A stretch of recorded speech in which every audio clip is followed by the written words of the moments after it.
बिहार विधानसभा चुनाव 2025 के परिणाम और रुझानों ने जहां राजनीतिक हलकों में नई बहस छेड़ दी है, वहीं पूर्व केंद्रीय मंत्री मोहम्मद अली अशरफ फातमी ने आज दरभंगा शहर के लहरियासराय स्थित अपने आवास ख्वाजा सराय लहरियासराय में बुधवार को प्रेस वार्ता कर कई गंभीर आरोप लगाए।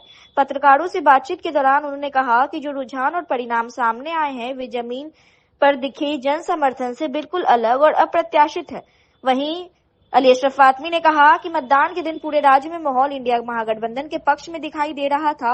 विभिन्न क्षेत्रों से जो प्रतिक्रियाएं और जनता का रुझान मिला उससे स्पष्ट था कि मतदाता सरकार बदलने के मूड में है, लेकिन जब परिणाम सामने आए तो ऐसा लगा कि यह जनभावना कहीं न कहीं दब गई।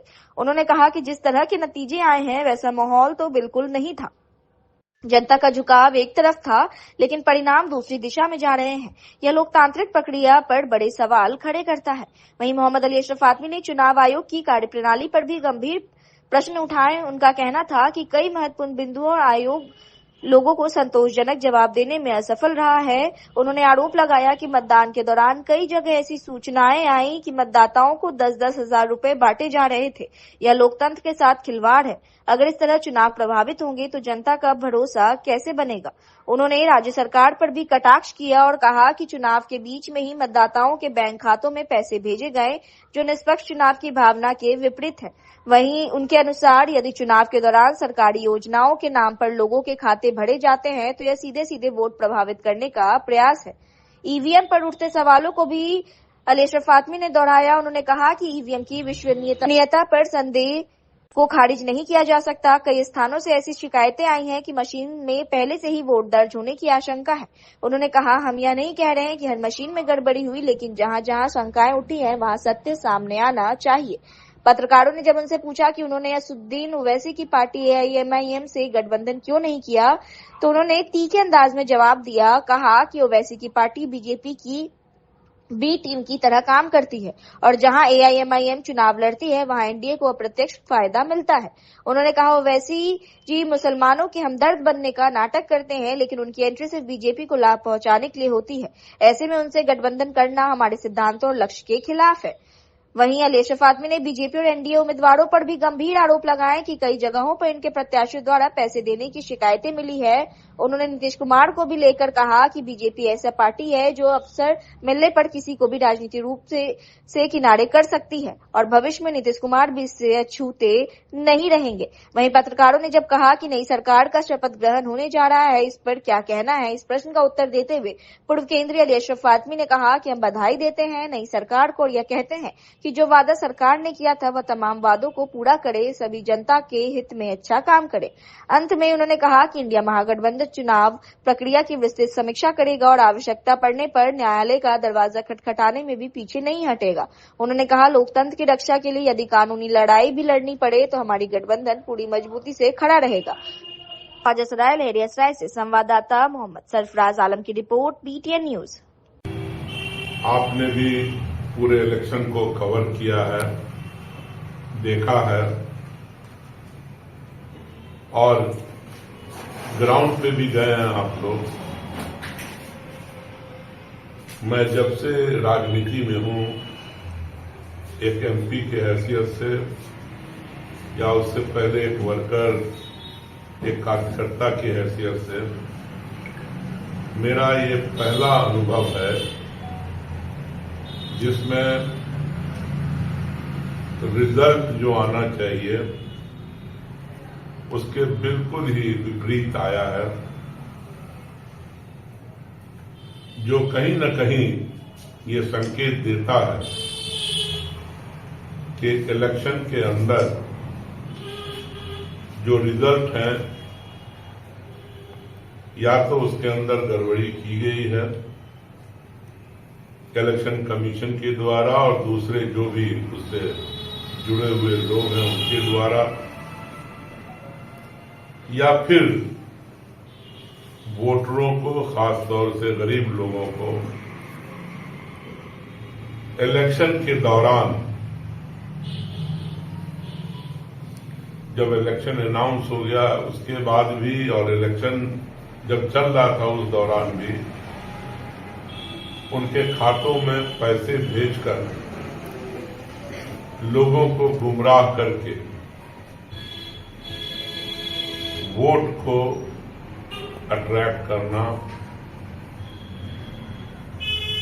ऐसे तो लगता है कि हर असेंबली सेगमेंट में पहले ही से ईवीएम में कुछ न कुछ वोट डला हो, ऐसा भी संकेत बहुत जगह से मिल रहा है।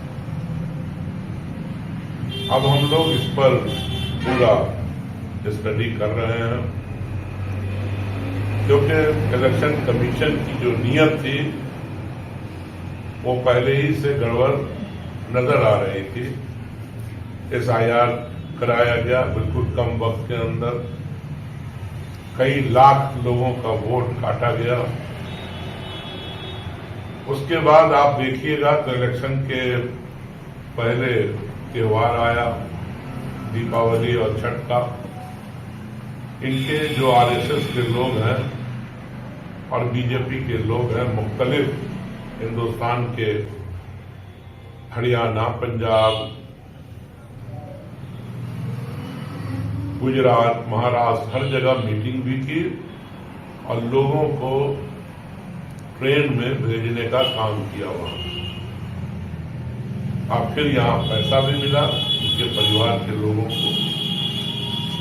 तो ये सब संकेत देता है कि प्रजातंत्र के अंदर पैसों का इस्तेमाल नहीं होना चाहिए या सत्ता का इस्तेमाल नहीं होना चाहिए, वो पूरी तरह से नजर आता है। इस सब का हम लोग अध्ययन करेंगे, मेरी पार्टी अध्ययन करेगी। पटना में जो हमारे इंडिया गठबंधन के सभी लोग हैं वो करेंगे, क्योंकि जो जमीन पे नजर आता था हम लोगों को और आपको भी नजर आया होगा, वो इस तरह के रिजल्ट कभी हम लोग सोच भी नहीं सकते। ये दिमाग में कहीं काम नहीं कर रहा कि इतना खराब रिजल्ट।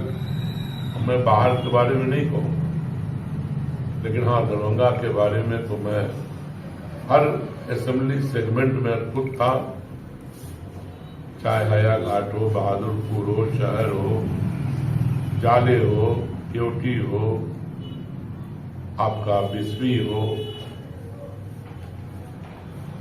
मधुबनी टाउन हो, राजनगर हो, मनीगाछी यानी दरभंगा ग्रामीण हो, कुशेश्वर स्थान हो, गोरा मैं इन सब जगहों पे पर्सनली गया हूं।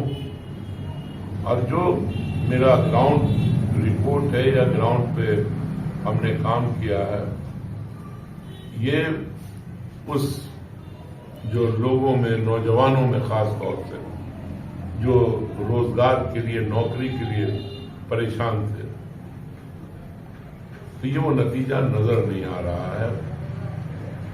लोग बाहर से भी आए, इसमें बहुत सारे नौजवान यहाँ परिवर्तन चाहते थे, वो चेंज के लिए वोट कर रहे थे नौजवान, ताकि फिर से प्लान न करना पड़े उनको, फिर से अपने राज्य से बाहर न जाना पड़े। तो ये सारी चीजें को देखने के बाद संकेत वही मिलता है कि इस चुनाव को या तो मैल प्रैक्टिस से, गलत तरीके से जीता गया है, या सरकारी पैसे का इस्तेमाल करके इलेक्शन के दौरान लोगों के खातों में पैसे डाल करके इस कामयाबी को हासिल किया गया। जब हम लोग किसी निष्कर्ष पे पहुंच जाएंगे, पटना में मीटिंग होगी, इंडिया गठबंधन की मीटिंग होगी, हम चैन से बैठने नहीं देंगे। जिन लोगों ने गलत तरीके से मैंडेट लिया है, उसका जवाब हम लोग आंदोलन हो, कोर्ट हो, हर तरह से जहां प्रजातंत्र हमें अलाउ करता है, जिन तरीकों को, उस तरीके से हम लोग इसको निश्चित रूप से लड़ेंगे और लड़ करके हम लोगों में बताने का काम करेंगे कि बिहार के इलेक्शन को लूटा गया। They rob the election of Bihar. पत्रकार हैं, मालूम कर लीजिए, और वो किनके कहने पे खड़ा किए गए वो भी मालूम कर लीजिए। इनको जहां भी डर लगा कि यहां पे मुसलमान वोट से हम हार सकते हैं, तो उन्होंने MIM का मदद लिया, और मदद लेकर के देखो 20वीं के अंदर भी उम्मीदवार दिया, वो वही उम्मीदवार था जो हमारे खिलाफ लोकसभा में खड़ा हुआ। अगर वो नहीं बैठा होता तो वो सीट भी खतरे में चली जाती। तो कितना डेंजरस कर दिया है ओवैसी ने बिहार के अंदर। वो टारगेट कर रहा है कि मुसलमान हारे और बीजेपी जीत जाए, क्योंकि वो लगातार दरभंगा में भी आए थे, जाले में सभा उन्होंने किया था। उन्होंने कहा कि 6 सीट अगर नहीं देंगे तो इसका अंजाम भुगतना होगा। देखिए वो ड्रामा करते हैं, उनको अच्छा उनसे क्यों समझौता करें? हम बीजेपी से समझौता नहीं कर रहे।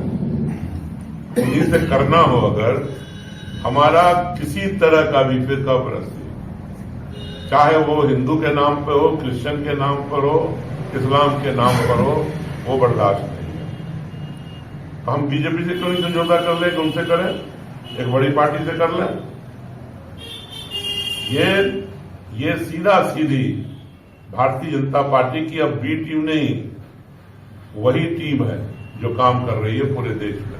अब उन्होंने यहां कहा, यहां तो हरा लिया, अब कहते हैं कि मैं चला उत्तर प्रदेश चला।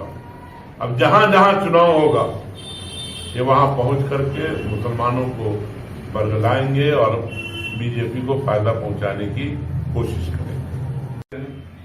हो गया, सरकार बन रही है, तो जो वादा किया उसको पूरा करें, और सरकार बन रही है, इसके लिए बधाई उन लोगों को।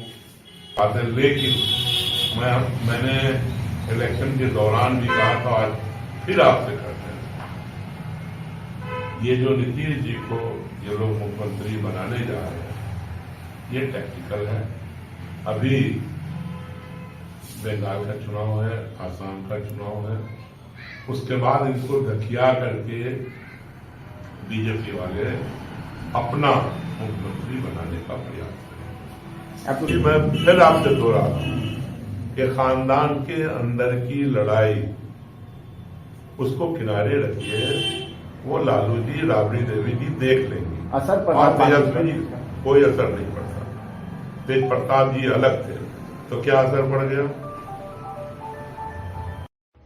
मिर्जापुर दरभंगा अवस्थित इंदिरा गांधी चौक पर भारत की प्रथम महिला प्रधानमंत्री इंदिरा गांधी की 108वीं जयंती के अवसर पर बुधवार को मिर्जापुर दरभंगा स्थित शक्ति स्थल पर राहुल गांधी यूथ ब्रिगेड के तत्वाधान में जयंती समारोह का आयोजन किया गया। कार्यक्रम में उपस्थित कांग्रेस नेताओं, पदाधिकारियों और युवाओं ने इंदिरा गांधी की प्रतिमा पर पुष्प अर्पित कर उन्हें भावभीनी श्रद्धांजलि दी।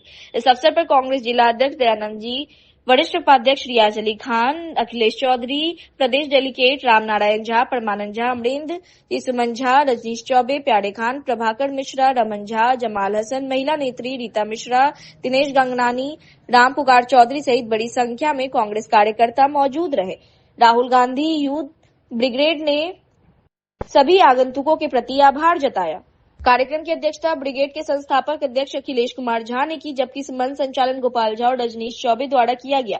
उपस्थित वक्ताओं ने कहा कि कांग्रेस कोई पार्टी मात्र नहीं, बल्कि देश की मिट्टी और हवा में रची बसी एक विचारधारा है और हर परिस्थिति में कांग्रेस के प्रति निष्ठा बनाए रखने का संकल्प व्यक्त किया। नेताओं ने अपने संबोधन में इंदिरा गांधी के कार्यकाल और उनके योगदान को याद करते हुए कहा कि उन्होंने देश को आत्मनिर्भरता, हरित क्रांति, बैंकों के राष्ट्रीयकरण, बांग्लादेश मुक्ति संग्राम में निर्णायक भूमिका और भारत की वैश्विक पहचान को मजबूत करने जैसे ऐतिहासिक कदमों से नई दिशा दी। उन्हें लौह महिला का सम्मान, उनके साहस, निर्णायक नीतियों और राष्ट्रीय हितों को सर्वोपरि रखने के कारण मिला। वक्ताओं ने यह भी स्मरण किया कि 31 अक्टूबर 1984 को स्वर्गीय इंदिरा गांधी की निर्मम हत्या कर दी गई थी, लेकिन उनकी जीवनी, उनकी नीतियां और उनके अपने आज भी करोड़ों भारतीयों के लिए प्रेरणा स्रोत बने हैं। कार्यक्रम के अंत में सभी ने देश की एकता, धर्मनिरपेक्षता और प्रगतिशील विचारधारा को आगे बढ़ाने का संकल्प लिया। इंदिरा गांधी चौक, मिर्जापुर, दरभंगा से संवाददाता सरफराज आलम की report, BTN news. Indira Gandhi की जयंती हम लोग मना रहे हैं। उनका जितना काम हुआ इस देश में उस सारा का सारा काम ऐतिहासिक हुआ, देश के विकास के लिए हुआ और देश को आगे बढ़ाने में अहम भूमिका निभाई। 1971 की युद्ध में पाकिस्तान को दो भाग करके बांग्लादेश बनवा दिए, पूर्वी पाकिस्तान पश्चिमी पाकिस्तान को तोड़ के। उसके बाद बैंक जो था तो निजी बैंक था जिसको राष्ट्रीयकरण और बहुत सारे ऐसे काम इंदिरा गांधी की।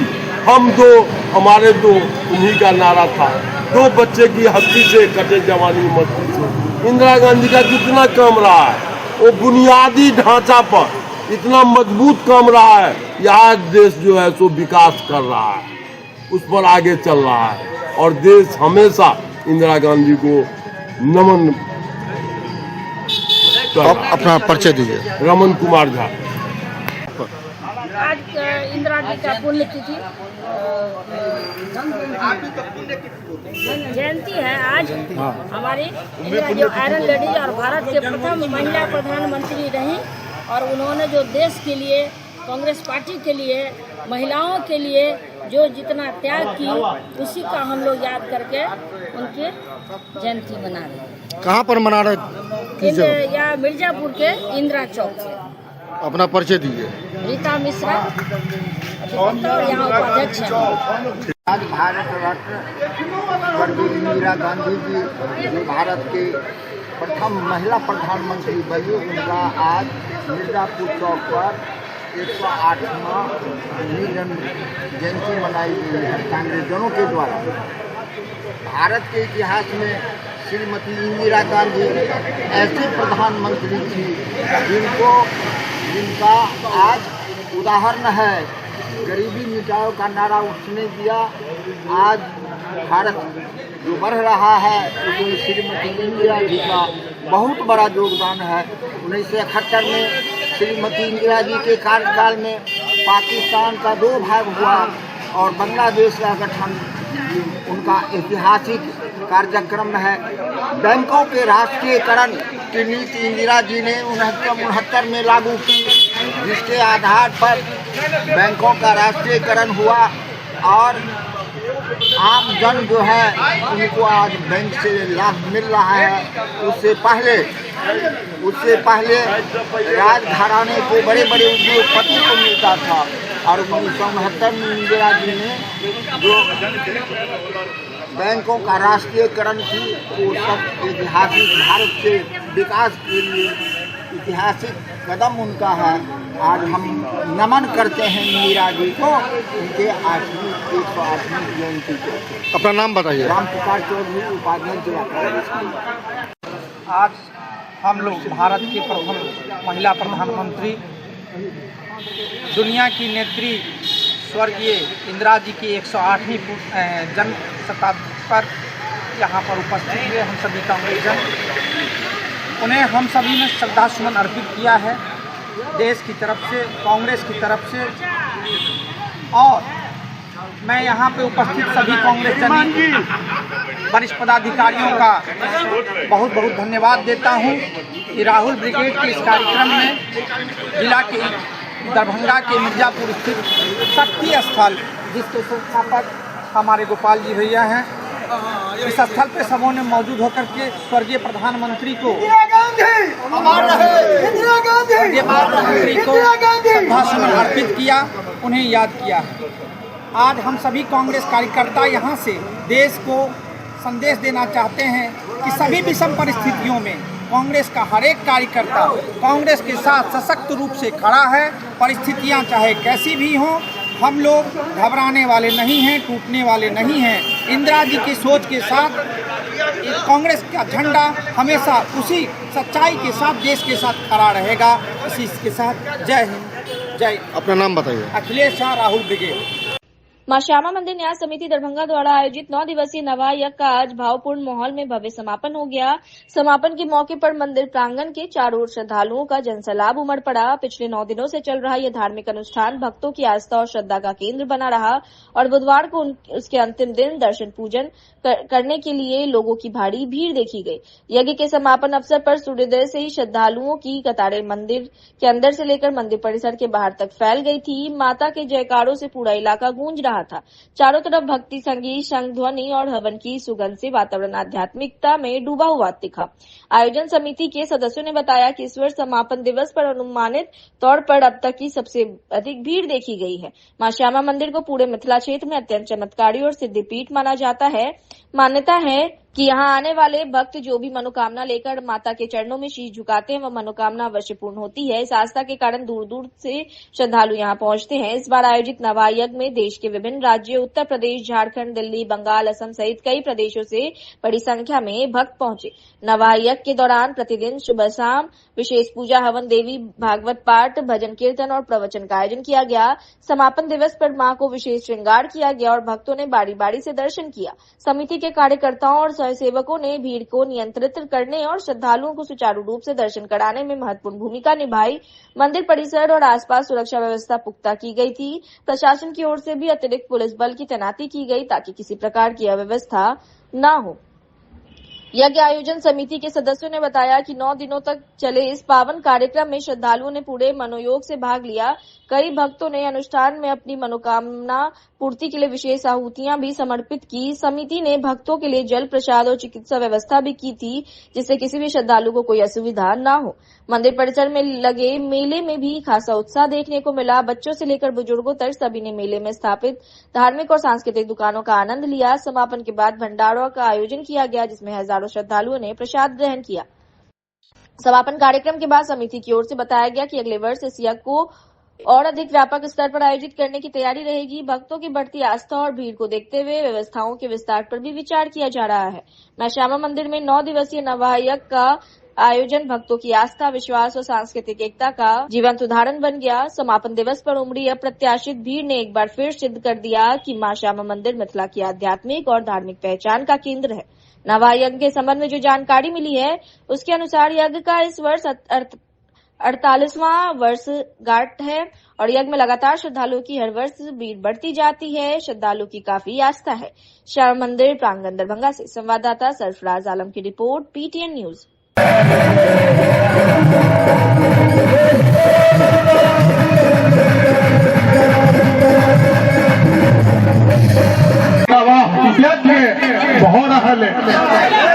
अड़तीस वर्ष से जे शुरू केलनि प्रधान पुजेरी प्रेमानंद जी, हुनका ताला के हुनका से चार्ज देलखिन है। आई संपूर्ण मिथिला हिनका चार्ज देलखिन और हुनके संग श्यामा माई नवा संकीर्तन मधुसूदन जी हुनका सहयोग में करे छथिन।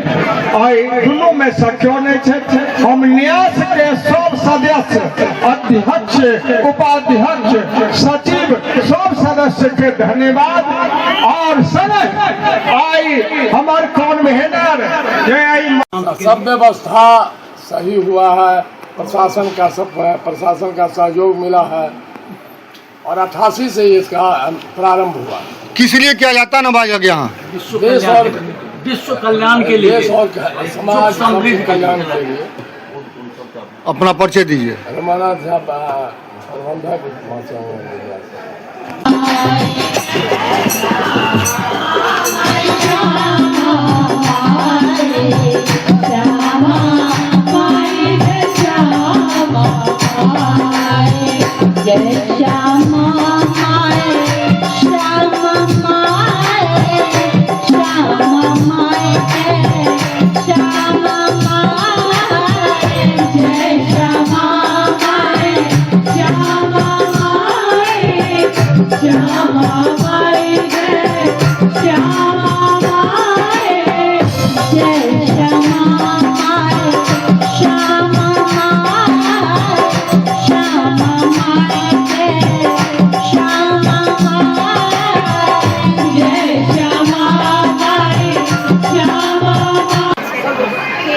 श्यामा माई की जय, श्यामा माई की जय।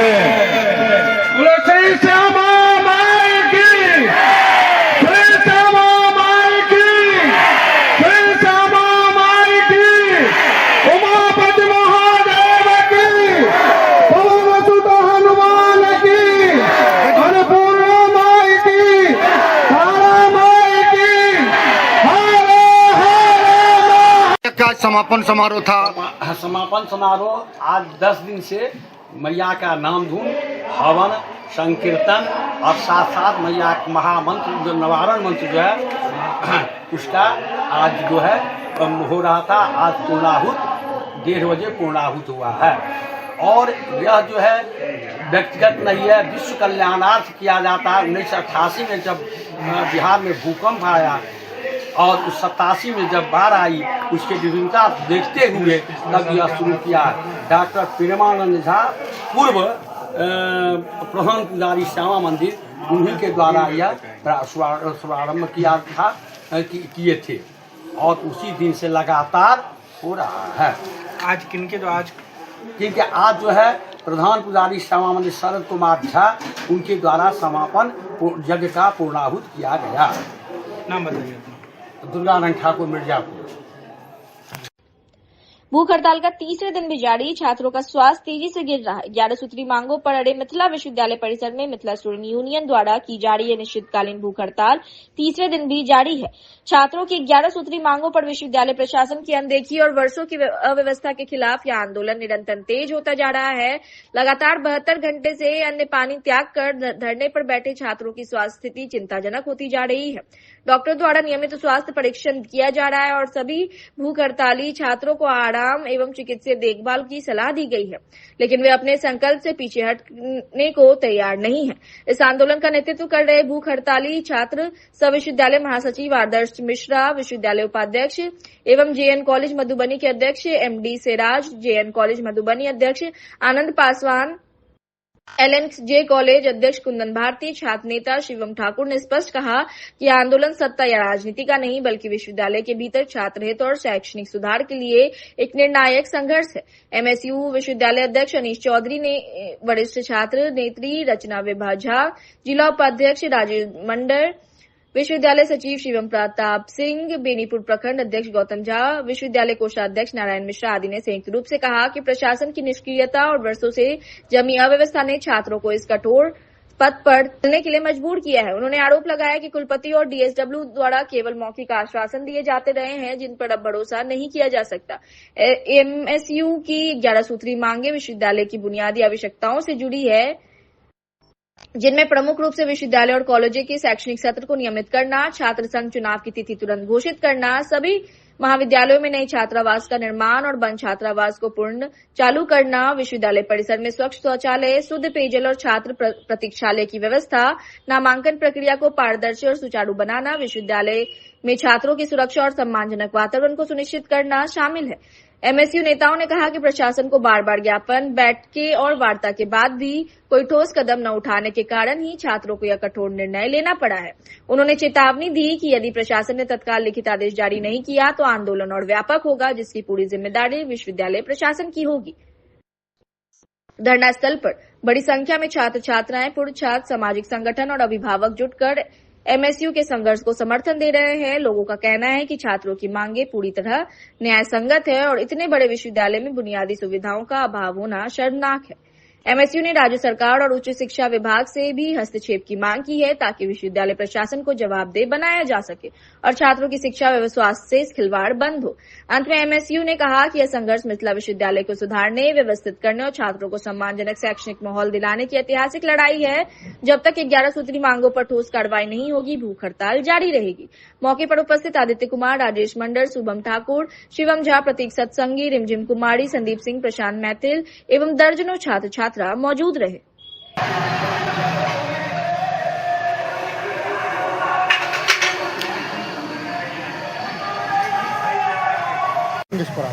देखियो, मिथिला स्टूडेंट यूनियन ऐसा विगत लगभग 8-10 साल से एलएनएमयू में व्याप्त कुव्यवस्था के लेल हम सब संघर्ष करे छी, बड़का बड़का आंदोलन करे छी, अनशन करे छी। एतुका शासन प्रशासन आ भ्रष्टाचारी दलाल बुझियो एक हिसाबे VC के द्वारा हमरा सबके झूठ फूस के आश्वासन दऽ देते है।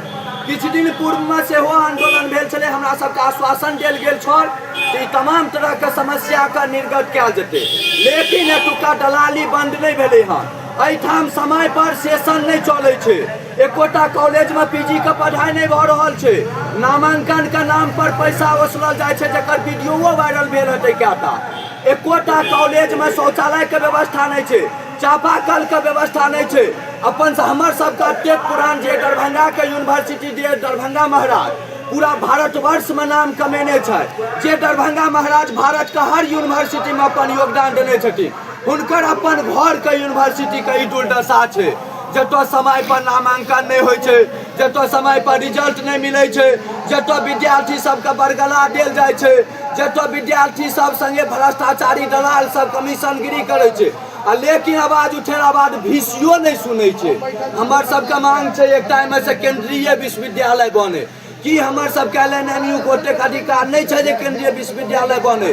जखन LNMU 8 करोड़ मिथिला के लेल एकटा यूनिवर्सिटी छै, 4टा जिला में मात्र एकटा यूनिवर्सिटी है हमरा सबके पढ़े के लेल, आ ओ यूनिवर्सिटी के दुर्दशा अहाँ देखे लियो जे हरेक 2-3 महीना पर एकटा अनशन, हरेक महीना में एकटा धरना प्रदर्शन, आ एतुका निकम्मा दलाल प्रशासन VC साहब, रजिस्ट्रार साहब, परीक्षा नियंत्रक सब कोई अपन दलाली के कमाई करे द्वारा सब विद्यार्थी के भविष्य संगे खेल रहल छथिन। विशेष किछु कहब नहीं, दलाल का अड्डा बन चुकल है LNMU, जाबत तक ई दलाली का अड्डा नहीं खत्म है, जाबत तक नियमित सत्र नहीं चालू है, जाबत तक प्रत्येक कॉलेज में PG का पढ़ाई नहीं हेतै, जाबत तक जल के व्यवस्था नहीं हेतै, और जाबत तक सुलभ शौचालय के व्यवस्था कॉलेज में नहीं कयल जेतै, तबत तक ई अनशन अहिना चलैत रहतै।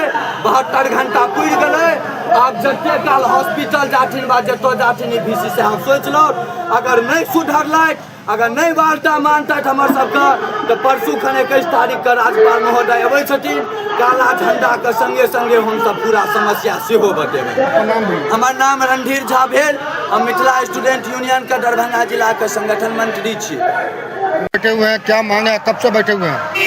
हम लोग का 21 सूत्री मांग है, जो हमारे ठीक पीछे आपको बैनर के माध्यम से दिख रहा होगा कि हमारा 21 सूत्री मांग है, जिस 11 सूत्री मांग है, जो 11 सूत्री मांग में सबसे पहला मांग है छात्र संघ चुनाव हो।